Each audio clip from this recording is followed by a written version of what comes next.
आज दाल खिचडीचा बेत होता म्हणून इकडे दाल खिचडीची तयारी चाललेली होती बघा. आणि दाल खिचडी एकदम जबरदस्त बनलेली होती. आता त्याचीच रेसिपी आज मी तुमच्यासोबत शेअर करणार आहे, त्याच्यामुळे व्हिडिओ शेवटपर्यंत नक्की बघा. आता झालं असं होतं की मम्मीनं आहे ना तुरीची डाळ पाठवलेली होती. मम्मी आजीकडे गेलेली होती, म्हणजे तिच्या मम्मीकडे गेलेली होती, आणि तिच्या मम्मीनं म्हणजे माझ्या आजीनं तिच्याजवळ माझ्यासाठी तुरीची डाळ पाठवून दिलेली होती. आजीच्या घरी शेत आहे, त्याच्यामुळे त्यांची घरची डाळ असते बघा. आणि त्यांना माहिती आहे मला तुरीची डाळ फार आवडते, म्हणून त्यांनी माझ्यासाठी पाठवून दिलेली होती. म्हटलं आज तुरीच्या डाळीचं वरण करू, पण नंतर डोक्यात विचार आला की वरण करण्यापेक्षा आज आहे ना दाल खिचडीच करू बघा. मग काय इकडे डाळ शिजायला टाकलेली होती. डाळीतच मग आपण आलू आणि शेंगदाणे पण शिजायला टाकलेले होते, कारण आपल्याला शिजलेले शेंगदाणे जास्त आवडतात बघा. आणि आलू असे शिजायचे नाही पटकन, म्हणून त्याच्यातच टाकून दिलेले होते.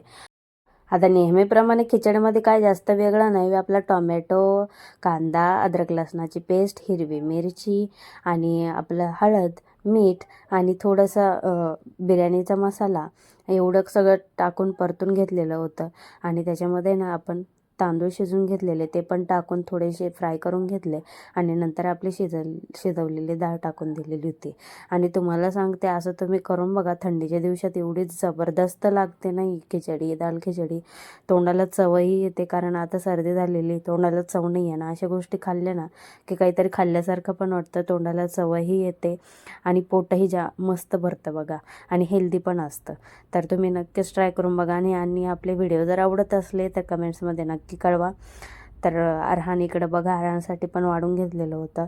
पण म्हटलं अगोदर मी टेस्ट करून बघून घेते कसं झालं आहे म्हणून. आणि आपण आत्ताच तयार केलेलं तूप आहे ना, त्याची धार मस्तपैकी याच्यावर सोडली होती बघा. गरम गरम दाल खिचडीवर तुपाची धार सोडली ना, गावरान तुपाची, त्याला चव आणखीनच जास्त सुटते बघा.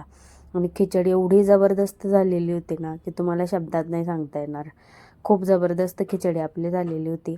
आणि पोट भरून जेवले बघा खूप दिवसानंतर.